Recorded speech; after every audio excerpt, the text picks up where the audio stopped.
Matric learners are facing their final exams for the National Senior Certificate. The class of 2020 has encountered massive challenges, and that's putting it lightly, including disruptions due, of course, to the coronavirus pandemic and concerns about salvaging the academic year. While schools were closed for months during the lockdown, many pupils grappled with remote learning and the data and connectivity challenges that go along with that. The Western Cape Education Department says its Eportal service aimed specifically at matric certainly helped help those learners make the best of their time at home and prepare for their final exams. For more on the situation currently, let's bring in Education MEC in that province, Debbie Schafer, who joins us now via Skype line live in Cape Town. Debbie, thanks for always making time for the AM report. Great to see you again. So the Basic Education Department over the weekend telling Newzroom Afrika that they went on an oversight visit, if you like, of some of the provincial education departments, but also admitting that they actually missed coming to the Western Cape. In what ways, if any, does that put you at a disadvantage? I don't think it puts us at a disadvantage, no. They do often come to visit us, and we also have regular engagements with them. So, no, I don't think we need to read anything into that, no. All right. Nonetheless, it has been an unprecedented year. Saying there were disruptions is putting it mildly. What's your biggest headache leading up to Thursday, which is when I believe the first paper will be written? Well, yes, this year we've got the biggest cohort that we've ever had writing exams. We've got 95,000 learners, which is 30,000 more than this time last year because of the fact that the May-June exam had to be cancelled because of COVID-19. So that's a huge thing in itself. It takes a lot of organization and coordination to ensure that all those places are ready for the learners to write, that we've got the right number of markers and vigilators, all the exam papers are printed and delivered in time to all the venues, make sure that nothing gets lost. So that's always a concern when we start this kind of exam. And then, of course, yes, obviously we are worried about some of our learners who haven't, had an easy year. But despite that, we really have provided them with as many resources as we possibly can. And also, they have had the least time off school, deliberately so, because we wanted to try and protect their year as best we could. Yeah, the Western Cape also being home to one of the, call it, super spreader events that gained prominence over the past few weeks. I think it was an outing in Tin Roof in Claremont, if memory serves me well.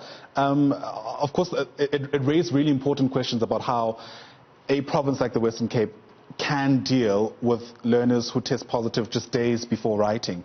What plan, if any, is there to try to deal with something like that? Well, fortunately, that particular incident was now 10 days ago, and most people have recovered, who were infected. But it does, of course, highlight the importance of making sure that you stick with the rules. People just don't seem to, we all know COVID is still around, and we don't want another lockdown, and we don't want our people to miss out on their exams. So please just make sure you comply with the rules. Don't go to parties. You can have fun when you finished your exams, but COVID is still around, and we all need to do everything possible to try and ensure that we don't spread it further to avoid another lockdown, because we really cannot afford that. Yeah. And, one of the other big contentious issues in the lead up to this moment now is around whether or not changing the final paper could disadvantage or perhaps advantage this year's cohort of matriculants. Many provincial MECs weighing in on this. What's the Western Cape stance? I mean, I appreciate it's a bit too late now to speak about whether or not you can change the final paper, but in principle, what stance has the Western Cape taken? No, it's far too late. I mean, papers were set long ago, I think before COVID even started. So it's obviously we need to ensure that the learners are not disadvantaged. And I have no doubt that in the standardization process and the moderation of the papers, that will be taken into account. So I don't think, it isn't possible at the moment. And the National Minister has also been quite clear, and I agree with her on this, that we don't want our matrics of 2020 to feel that they somehow have a lesser qualification than they normally do. So, the learners, as I say, they've had the least number of days lost. There has been a lot of effort put in to assist them, I think, in all provinces.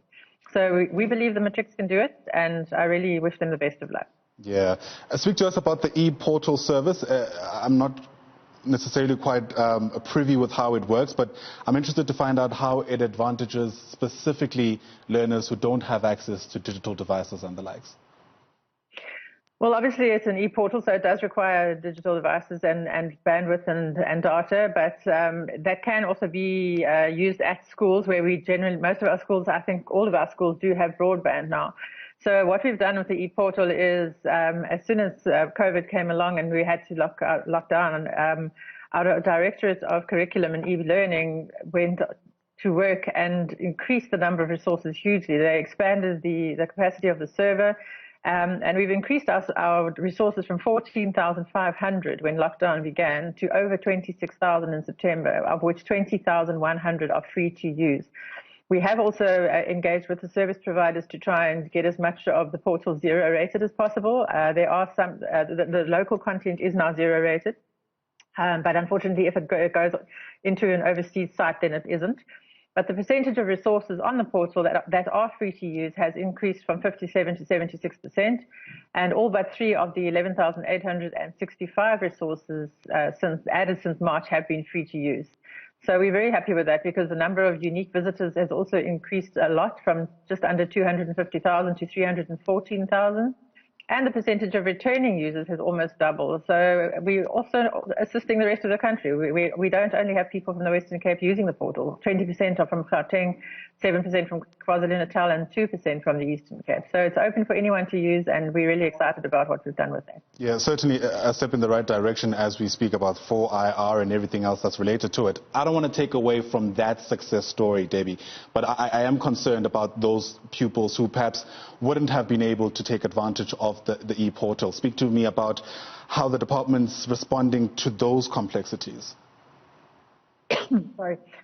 Yes, because as I say, most of them did not lose out on very much of the school year. So what many schools did do is they printed stuff and let learners take it home. Very often when learners were coming to get feeding at the school, they were given work to take home with them. And the other thing we've done is ensure that the learners in matric are at school every day while others are rotating. The matrics are there all the time. So we tried to compensate for those who couldn't get access to the portal by ensuring that they have the most contact time at school now since we've gone back, and we went back on the 1st of June. So we don't believe that they've been severely disadvantaged because there has been. Right. It appears we might have just lost Debbie Schafer there. I'm not sure if you still can hear me. Your image is back on. It'd be a bit remiss of me to let you go without asking for a very quick message to the matriculant class of 2020, given the unprecedented challenges that they faced. I remember the best advice I received was, what you don't know, you don't know. So go out there and do your best. What's your message? Yes, indeed. You've done your best. You haven't lost out on that much learning. It's not the end of the world. I know it's been really difficult, but you can do it, and we have every bit of faith in you and all the very best. Right. Debbie Schafer is the Education MEC in the Western Cape. Thanks very much indeed for coming on to the AM report, giving us a snapshot, if you like, of the state of readiness, particularly for that province. It's been an outlier in some respects.